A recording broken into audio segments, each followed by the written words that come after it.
Welcome to the Roy Branson Legacy Sabbath School class.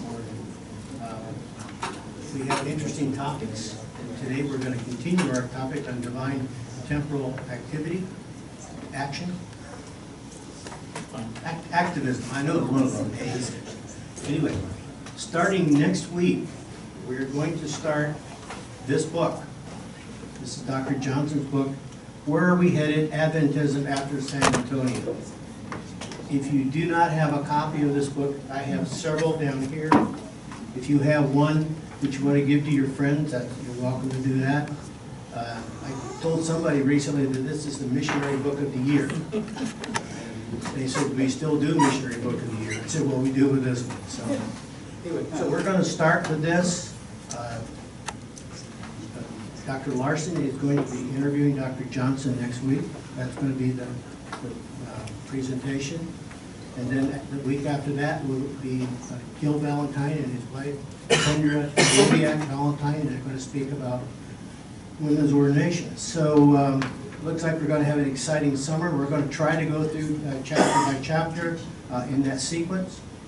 If something always comes up, we might shift a little bit. We don't intend to. So anyway, again, these books are no charge.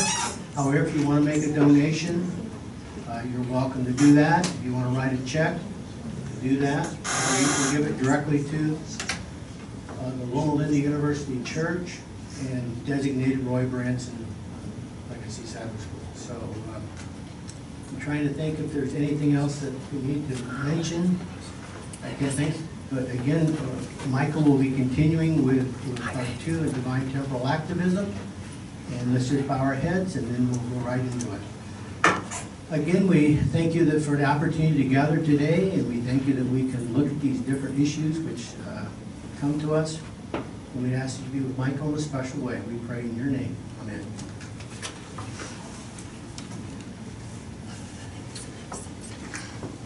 Here we are again, and I'm honored to have so many intimidating theologians in the audience. Last week I introduced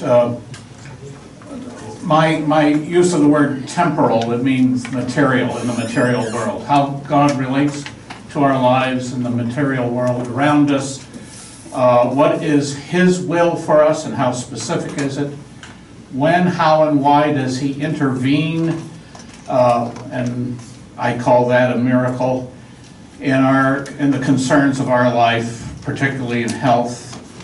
And is He intensely active in the world or distant but concerned, and how can we tell? So these were clustered one of the 10 pop doctrines that we talked about a year ago or so.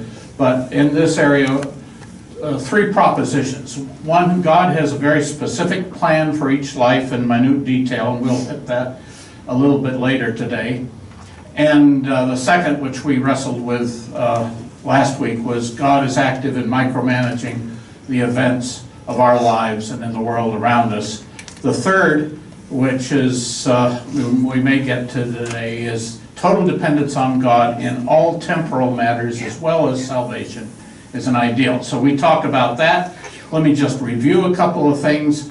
The kinds of Old Testament stories, those where God is very active in an extraordinary way, the destruction of Sodom, the plagues of Egypt, and then where God is merely dialogues with a human, and that was with Abraham, perhaps with King David and Solomon. And then there are stories in the Old Testament where God is not active particularly, but His values are demonstrated in the lives of those people. The reading assignment for last week, Robert John Russell's idea, he made a distinction between general divine action and specific or special divine action. And I want to keep that differentiation. So I only want to use the word miracle for what is on the right side. We have to make a distinction if we're going to have a productive conversation. To describe everyday life as miraculous undermines the precision of our dialogue. However, I am going to assert that we are wonderfully made, and so being in awe of something does not necessarily make it a miracle. There's a lot in nature that, and in creation, in the creation of mankind, which we are in awe, and awe is a useful word. So let's save the word miracle for something that is really out of the ordinary. So all worthy stuff or awesome stuff, just cell division. And the fact that each cell, when it divides, the two derivative cells know who they are relative to each other, because as cells divide, they specialize. That to me is awesome. That is an essential element of life. Other awe-worthy stuff, just the DNA, as I said, the cell differentiation. How a bird can make a nest. You take a pair of tweezers and a pile of twigs, and with one hand tied behind your back, build a nest. I don't think you could do it. But a bird does it all the time. The size of the universe, which we are oblivious of during cloud cover. All the works of J.S. Bach, all worthy. Or even one work of J.S. Bach is awesome. That cellular DNA that can repair itself after dislodged by a gamma ray. I just learned about that a couple years ago in the Department of Biochemistry. That's awesome. A 9-month-old baby can make eye contact with you. That's pretty neat. And the behavior of ants. If you study ants on the trail, that's awesome. And another problem, when we talk about cell differentiation, tropical fish and the patterns, especially this one in the upper left, all the information for that pattern is somewhere in the original nucleus of the cell, or maybe the protoplasm around it. But that, and I'm not going to go down this road, but that gives me trouble when I think that just started with a spark in a puddle. But we're not going to go down that road today. So we also reminded of the work that Brian Bull and Fritz Guy have done in explaining the difference between the Old Testament model of causality, like God opened her womb and God brought the rain, to the modern scientific world, where most of what is happening that we observe in nature is a natural process. God may have set the design and the process, but he is not, I don't think he's intervening on a sustaining way. George Yavora, just had this discussion with him this morning, and he disagrees, and we'll agree to disagree until we can talk about it more. Part of the problem of this model of God intervening in the world is that some congressmen don't worry about pollution and global warming. God will take care of it. And we talked a little bit. He was from Michigan. That should explain some things. Okay. Easy. Theologians need to learn graphics, and I'm going to propose a graphical model of the three main assertions that we're wrestling with today. God's will and plan for us individually, God's involvement in the material world, and what is proper dependence upon God. Also related to these concepts are the concept, as Dave brought up, the concept of miracle and the concept of prayer. And in a sense, these are distinct, but they're interrelated. So you make a strong assertion about one, and it has some ramifications on some of the others. So in a sense, they are in a subject area, and I'll just put that line around it. And that's the scope of what we're talking about today, and we may take several months to get through all this. But out of scope is our salvation and the nature of sin as behavior. That's out of scope of this, I hope. And I'm going to use that little icon to designate that because of grace and because of salvation by faith, our salvation is not impeded by our sinful behavior. Right there, I am a non-legalist. I've just set myself apart from a lot of traditional Adventism. There may be a link between, obviously God wants us to be saved, but beyond that, does he have a specific plan for our career? That's a big topic, okay? Also related to salvation is the cross and the nature of Christ. So, but those are out of scope this morning. What may be in scope is the forces of evil. We don't talk, I don't hear many sermons about the devil. It just doesn't enter into the progressive dialogue very much. And maybe, I'm just going to put it there because I don't want to forget it. Now, this is in a broader context, and the topics and the doctrines of creation, ecclesiology, eschatology, the second coming, and the fall are out of scope of what I'm going to discuss today. So, Dave posed some good questions. The first question was, why did the patients in the Harvard study that was in last week's reading, those who knew that they were being prayed for, I think that's what you meant, Dave, have more complications after coronary bypass surgery than those who did not know?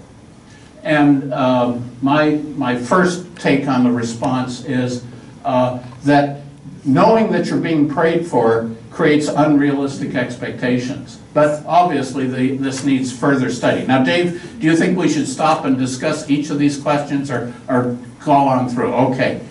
Happy to do that. My response, is it okay, well, Dave asks, is it okay to collapse the difference between general divine action, GDA, and specific divine action, SDA? That sounds familiar. And I say definitely not. My friend is not here this week, but they are distinct, and we should not blur the definitions between extraordinary divine behavior and whatever sense God sustains the natural world as we see it. Third question Dave posed, do our increases in knowledge decrease the number of miracles? And what did I answer? That's a plausible hypothesis, Dave. That alone is a big topic. Does the idea of divine intervention make sense in the first place? The assigned reading that we got Thursday night seems to suggest that, at least it discusses the argument between God is working within nature, but natural processes we don't understand. And the physicists in the room will appreciate that the more we know about physics and quantum mechanics, the more humble we should be, because there's a lot of stuff we don't know. So it is possible that God can be working totally within, and the laws of nature, the laws are simply observations. You don't get fined for violating the law of nature, but you may get hurt. So it's possible that God can work within his orderly universe and still do extraordinary things that appear to us to be a miracle. 4, does the idea of divine intervention make sense in the first place? The Old Testament seems to favor it, but Dave, you can take us back to that. Which is better, modern management or manna management? And my first reaction was that needed explanation. And Dave's use of the term manna management talks about a management style where you're always depending on God to step in and do something miraculous to promote whatever your process or program or institution is. And there is a tension, I think it's on the next slide here. No, but it will be coming up. What really then is the purpose of prayer? That's why I put prayer in the subject area, and that's at least a 3-hour discussion, and we'd have to send out for pizza. What should we say to our children when their prayers are not answered? Excellent question, and my response is a good answer maybe in a broader strategy of training a child with reasonable expectations of God, which argues against the theme of Uncle Arthur's bedtime stories, which the prevailing theme of imminent justice may not be helpful as children mature. That's another long topic. So when Dave talks about manna management, and by the way, I didn't include the table of contents for the manna cookbook, manna teriyaki, manna, all those variations on manna. But there is in the church, in the Christian faith, but particularly in the institutional church, there's this tension between caution and recklessness. Recklessness is a pejorative word, but like going forward in faith. And God will reward our efforts. And every institution that we have, from the Voice of Prophecy to every school, had some kind of charismatic entrepreneur that said, we have to have this, and moved forward and took risks to make that happen. And so we have to respect that function and that kind of volition in the church. But triumphalism colors our judgment sometimes, and there have been some schools that took off and then failed. And finally, there's assertive evangelism, and that takes a certain kind of personality that I am not. So the contrary view, or the balancing view, or the cautionary view, for example, we wouldn't start construction until we have 80% of the cost in the bank. And that's a constant tension. The university church board is probably wrestling with that. And of course, I have an aversion to flamboyant evangelism. But another inhibiting attitude, perhaps, here is that if you're constantly examining your beliefs and your assumptions, you may be less inclined to take risks in a healing institution or a educational institution or something like that. I think the expression is atheists don't build orphanages, and someone's going to disprove that, I'm sure. So, what are the minimum core beliefs that drive an institutional process? What are the core Christian doctrines? For us, the health message, the Sabbath maybe. What prevents an Adventist congregation from a joint venture with a Roman Catholic congregation on some charitable goal? We don't do that. And maybe we ought to consider it. I was very pleased when I was up at the San Luis Obispo Church that the congregation took an assignment of one night to supervise a homeless shelter at another church's facility for the homeless in San Luis Obispo. And all my friends in the San Luis Obispo Church went there in the evening, spent the night, stayed awake all night supervising this homeless shelter. I think that's a good thing. But our fear of Catholicism and apostate.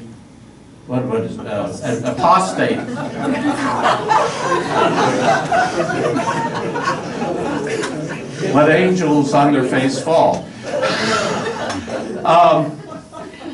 We don't want to do that. So I'm curious how often that happens in Kansas or Missouri. So the non-doctrines,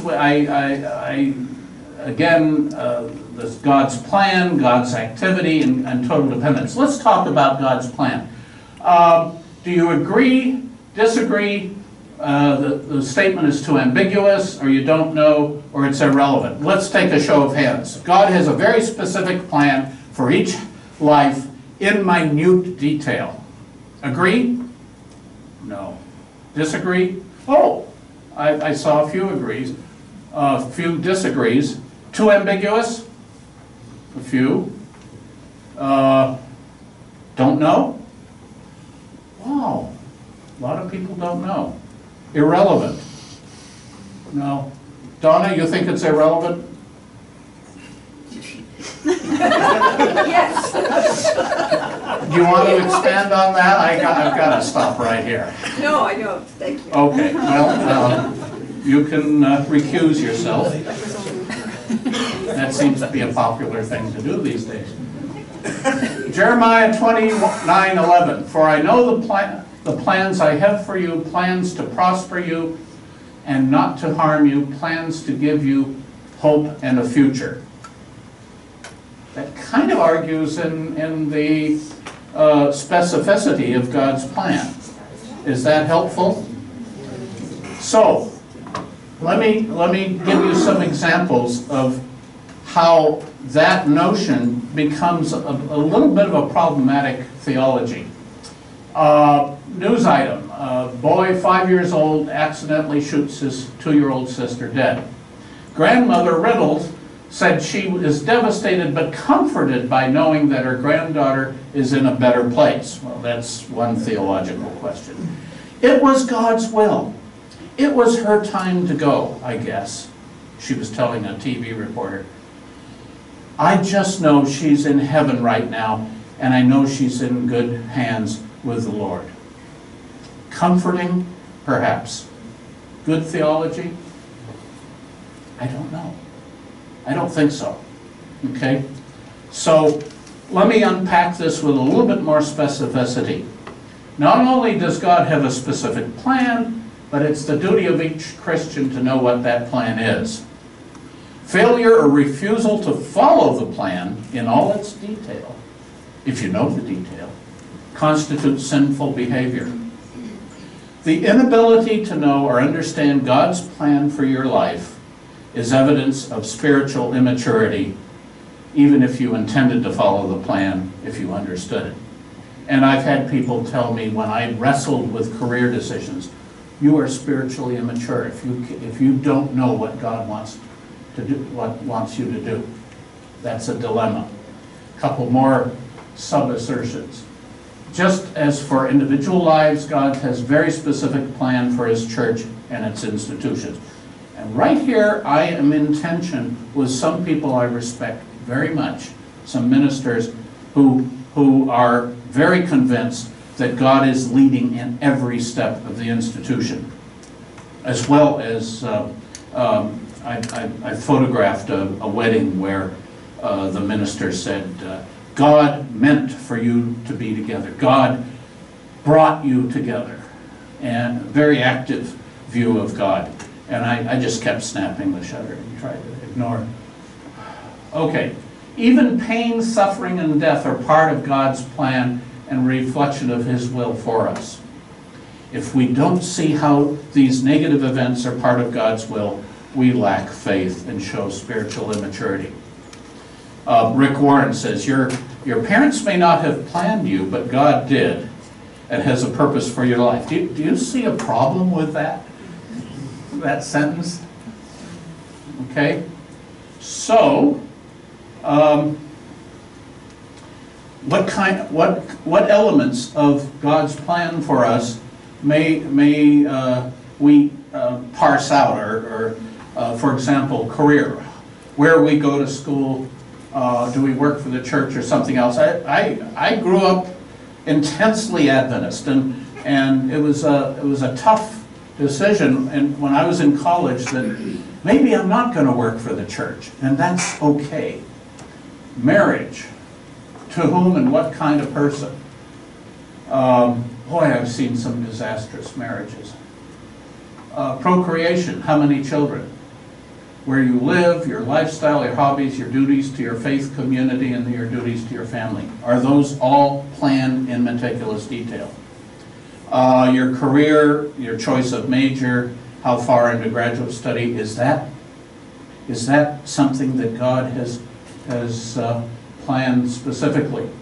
And of course, marriage and all the side decisions of going into marriage. And I'm a firm believer in meeting the family and watching how they interact. I've seen some incredible dysfunctional families. And for God's will for the institution. What market, what service area, meeting what needs, what risks do you take, the breadth or focus, and how do you treat employees. So if we don't discern God's plan, what are the consequences? Could we still have a successful life? Could we still be a blessing to others? And is ignoring a plan, even if you know it, is that a sin? In other words, doing your own thing. So, at this point, how specific is God's plan? And we'll kind of throw it open to the collective wisdom of the group. How's that? Mike? Yep. Sir? So here's the question. What if there's more than one plan? Why would God have more than one plan? Because we don't always do what I would see that we're limiting God to only have one plan for our lives.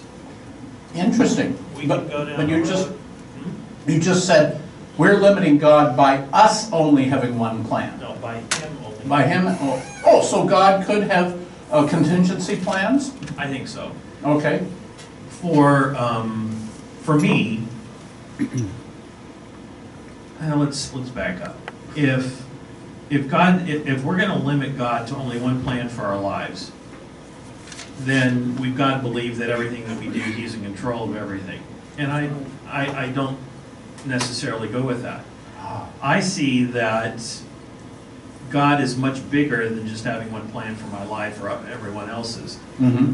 I remember when I was dating in high school, man, I wish I knew the person I was going to marry. I wouldn't have to mess around with all this other stuff that's going on. It would be convenient. No. I would just know and I could go. Right. And so my dad and I would have those conversations. Your dad was a minister? He was. Yeah. But he told me, he says, I believe that there's more than just one person that might be, you could marry. I happen to live in Texas, and so I happened to meet my wife at Keene. Mm-hmm. But if I was living somewhere else, I wouldn't have ever met her, so I'm assuming there might be somebody else over there. And we've seen divorces and through death, there's more than just one person that somebody marries. So if we're gonna limit God to only one plan for our lives, I think we're doing a disservice. I believe there's multiple plans in His map, and it has a lot of different directions to get there. And as long as I am connected with Him, I'm okay if I take a detour once in a while.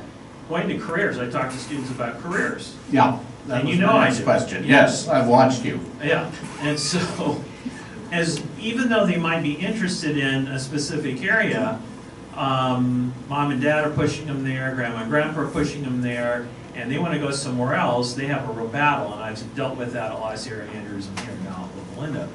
But I truly believe that the gifts that God gives them, the strength that are the characteristics they have, the fit that is going to take them into a particular career, it's still up to them. Mm-hmm. And they might get into a job they don't like, but eventually they could stay in it or they could go out of it. We just had a white coat ceremony for our PTs on Thursday night, and there's an award that, well, actually it's a scholarship for those that have come out of another career and gone into PT. Oh my.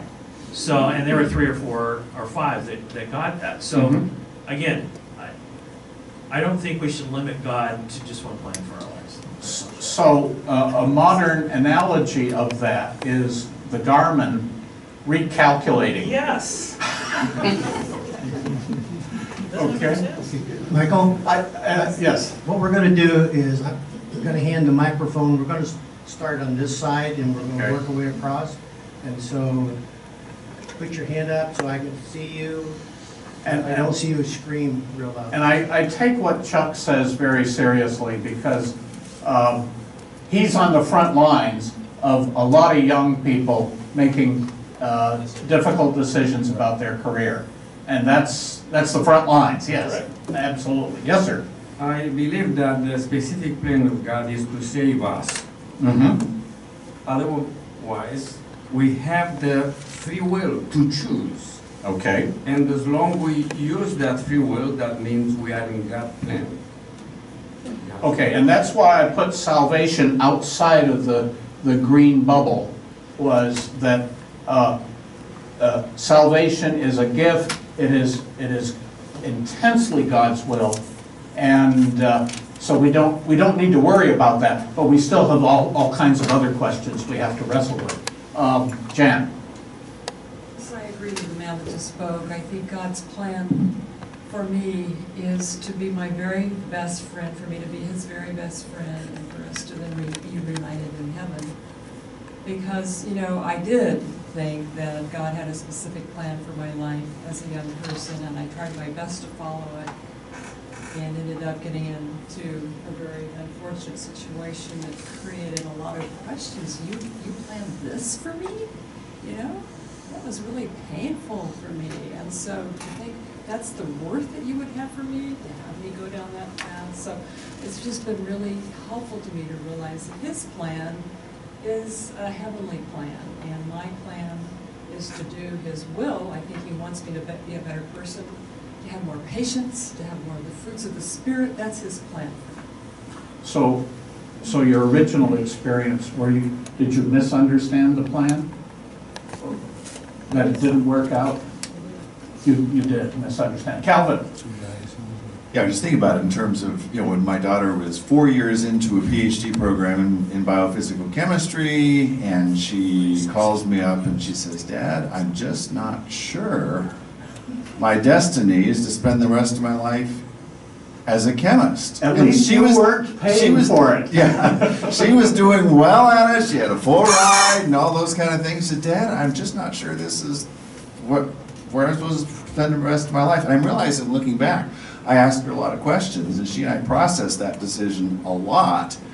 But I don't ever remember saying to her, "Well, Julie, maybe God has a different plan for you." And maybe, so somebody here probably is going to tell me I should have. By the way, she's exceedingly happy in law school. I think so. that's Anyways, but I asked her a lot of questions, but that was, as I say, I didn't ever frame it that way. Should I have? Yeah, I got to his daughter Julie got a full load scholarship in chemistry, a PhD in chemistry at Yale, and now she's in Harvard Law School, so she has the best of both worlds. Doesn't know how to root for in the football game. Yeah, yes. Other comments? Yeah. I sometimes think that your plan, you discover the plan after the fact, and when you look back over your life, a long life, then you begin to see things that happen that you attribute to either chance or providence, and depending on your paradigm. And I also like the thought of society as being self-organizing. As you look at the economy worldwide, it seems like it's either God's invisible hand or it does self-organize, because it is amazing how well it functions from that standpoint. Yeah, there is a metaphor of what is it, the unseen hand of Adam Smith. Yeah, Adam Smith. Dr. Stacy. I wish I could think as deeply as most of you people do. I must be. I'm just not up to the task. The idea that God has specific, marionette strings working, for me, brings in so many problems that I get overwhelmed by them.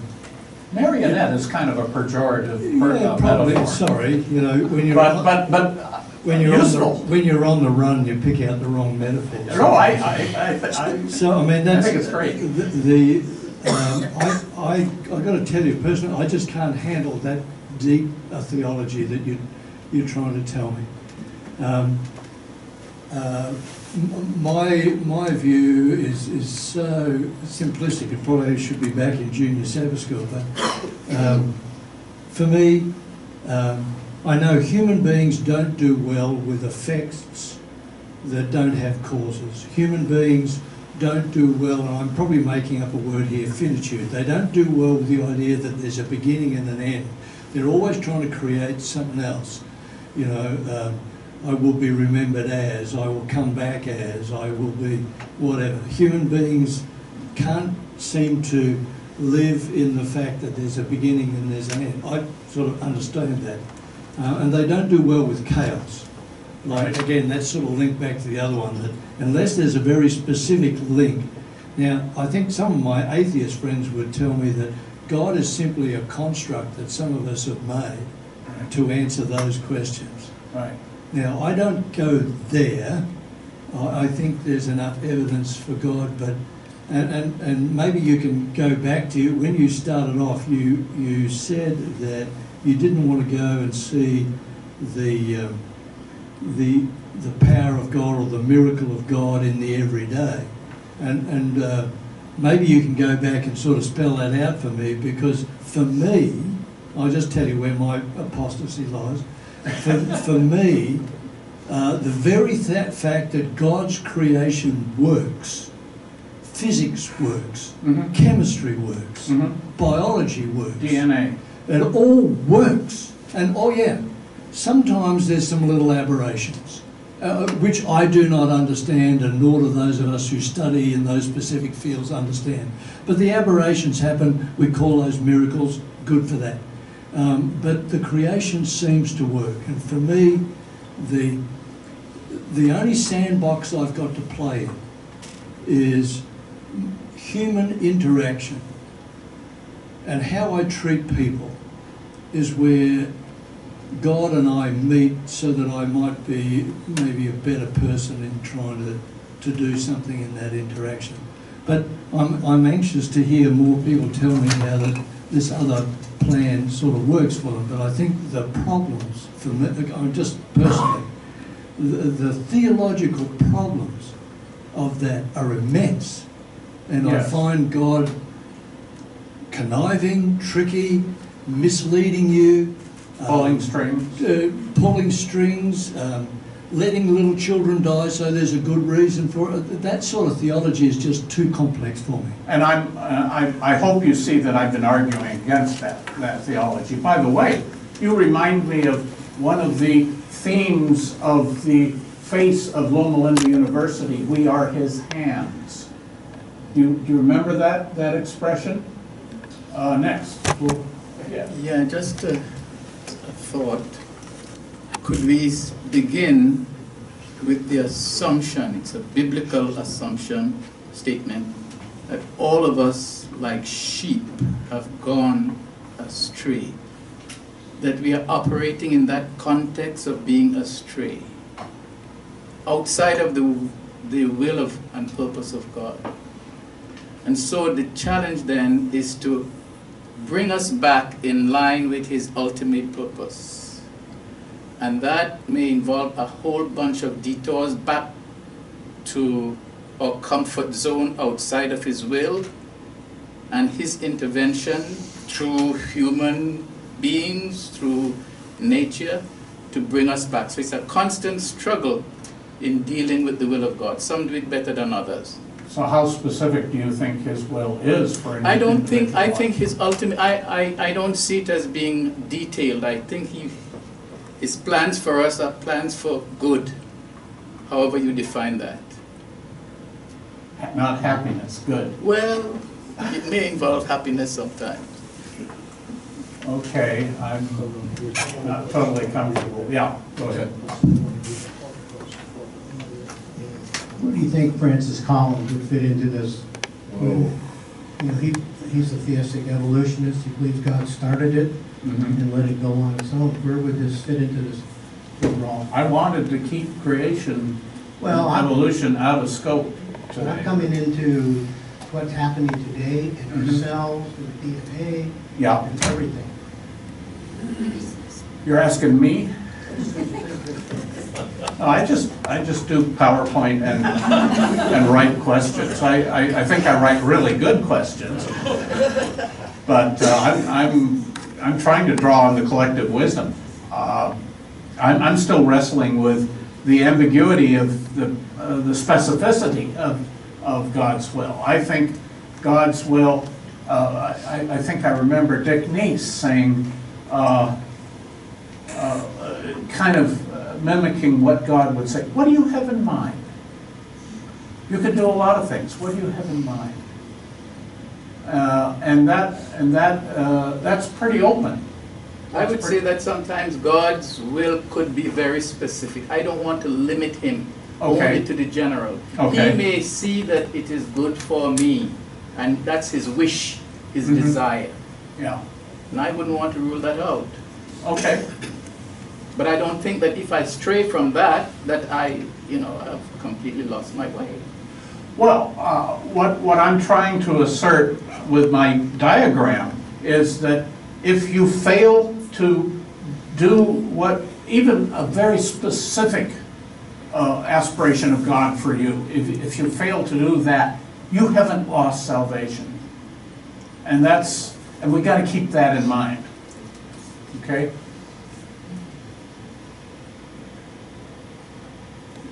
Everybody's dumbfounded.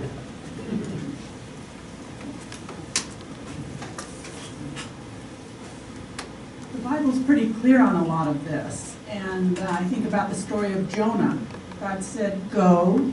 And Jonah said, I have no gifts in those areas. I'm going to die a horrible death. I think in my best wisdom, what you gave me, God, I shouldn't do this.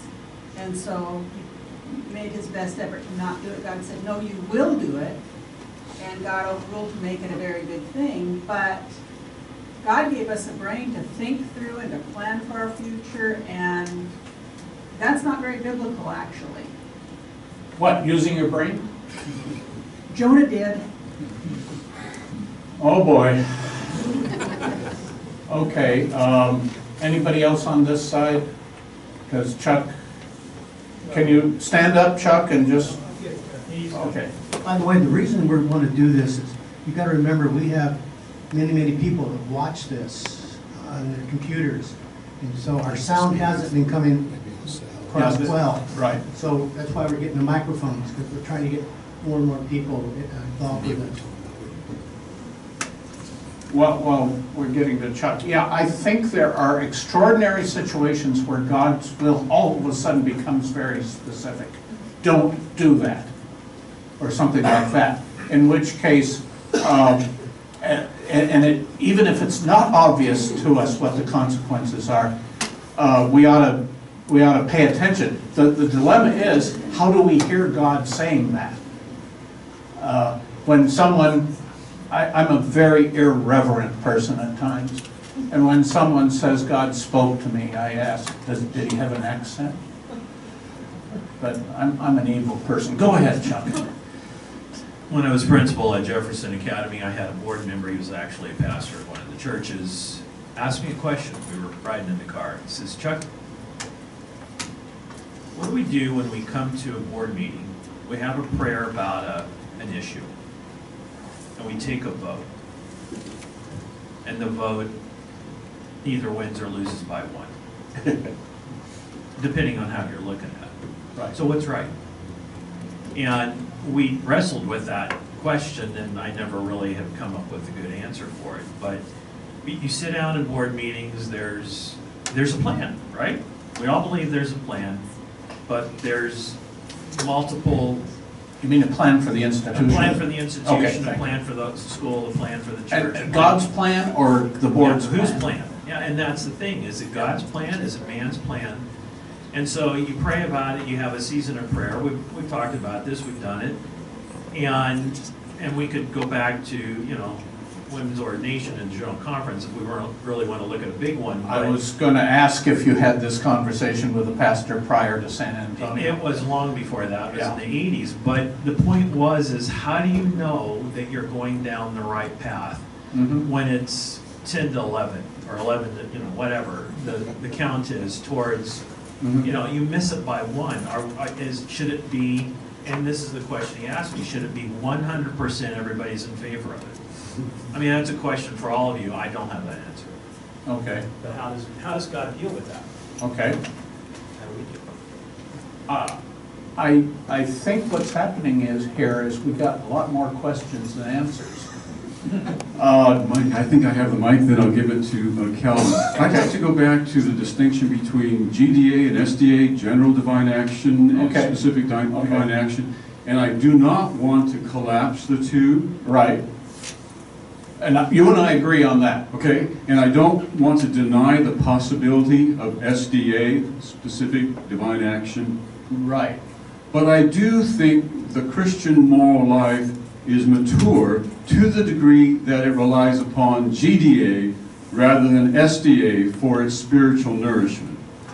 The more we can see the hand of God in all of those things that you described and make them front and center in our spiritual lives, I think the more mature we are.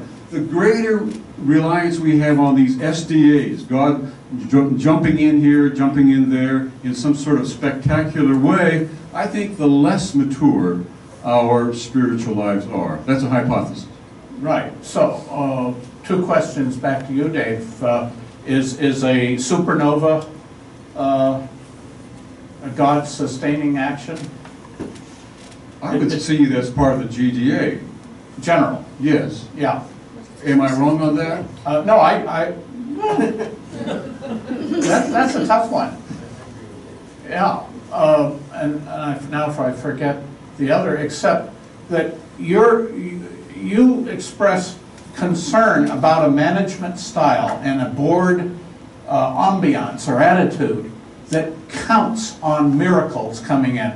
As I recall, John Burden went out on a limb to buy this property. Is that right? That's right, but I should think that's not how we should manage things now. I think... Oh, what's different? Well, I think sometimes you have a charismatic person that gets things started, but if one decides to build a structure and has to pray every so often for the money to come in, I think that's mana management, and I don't think that's ideal. I think it's better to get people like MBAs like you to help us out, make some forecasting, but I don't want to deny the possibility, even the likelihood, that on occasion this SDA does happen. If we divide the number of miracles there are in the Bible into the number of years it covers, these SDAs occurred back then about as often as they do now. Very, very, very rarely, except that they're clustered around Moses, Elijah, Elisha, and Jesus. They're good clustered. Point. Good point. So, we may be having miracles today, but they're rare. Miracles are rare. Do you agree with that? Yes. Okay. Calvin. Yeah, in the first part of my, I guess, adult life, I would say it seemed like a lot of things happened that really did seem amazingly miraculous. And the last part, the more recent part, it seems like it's been a lot murkier. But I actually had a murky one earlier on. My first, I prayed and prayed about, Lord, help me find the right car. I brought up me to pick the right car. I bought a Chevrolet Vega, which is the car that Motor Trend said gave a whole new meaning to the term depreciation. That was actually pretty good. But then here's an illustration I use with my students. You know, people will say everything happens exactly at the right way for the right time and the right amount. I talk about the Ritchie Canyon floods. Ron and Kathleen Carter lives two doors down from us. Their house and their backyard got filled with water and mud. They graciously sent the water our direction. Our backyard got filled with water and mud, but our house did not. Tony and Sherry Zuccarelli lived down the street just a little bit further, and the same flood didn't affect them at all. Their house, their yard, everything was just because they pay fine. tithes. So I always ask my students, okay, with your theology, now, I hear it both ways. Both that if God really loves you, he gives you more adversity, or if he's punishing you, he gives you more adversity. So I like to ask my students, with your theology, how do you interpret the difference between Carter's, Thompson's, and Zuccarelli's? Right. So anyway. What kind of answer did you get? Well, even the ones who say everything had to happen for an exact amount and reason, generally say, well, I'm not not sure about that one, so. When I was working at Hunt Wesson Foods, I had a coworker that it just rolled off the tongue. Everything He's happens nicer than the for a rest of us. reason. Maybe it is. Very determinist. Everything happens for a reason. Well, Don and I just decided Tony is nicer than the rest, than Ron or myself, Okay. so maybe that explains it, so. Okay. Who's? Oh, Jan again. Not Jan again, Jan. Well, I just wanted to go back to the raising of the biblical examples, and the fact, when you think about it, just like Dave said, the miracles do cluster, and I think, I'm thinking more about all the millions, maybe billions of Christians that lived, in the time of the Bible who didn't have those miracles for them, and I'm thinking, as a woman, of all the women, who lived in an era when women were not treated very well. So, I think God has had a plan for Moses, absolutely, a specific plan. He was drawn out of the water, miraculously preserved. David the same way, Enoch, Elijah, those people. And those are the people that we focus on in Sabbath school as young people. And those are the wonderful stories that God has given us. So, They have the best we PR. think that, well, that's the way it is going to be for me. Maybe we need to... That's expectations. Yes, yes. And maybe we shouldn't cultivate unrealistic expectations. And there is the dilemma of teachers who are influencing the lives and theologies of children. Is what expectations, Bronwyn? You talk about you mentioned the three families just now, Carter's, Thompsons, and Zuccarelli's. What about cause and effect? Calvin was asking, is there some pattern that we can deduce a cause for that differentiation? And the sketch that I had last week about the tithe payer and the non-tithe payers and the tornado, that's the way a lot of Christians see how God works. And I'm struggling to cultivate more maturity than that. I would think we just do the gravity. Water flows downhill. There you go. And if There the you go. valleys are just a little bit higher than the downflow, it'll just bypass their house, solely due to physics. Physics is a wonderful thing. Donna. I'm going to expand on irrelevant. Okay. I think the question is irrelevant and even destructive.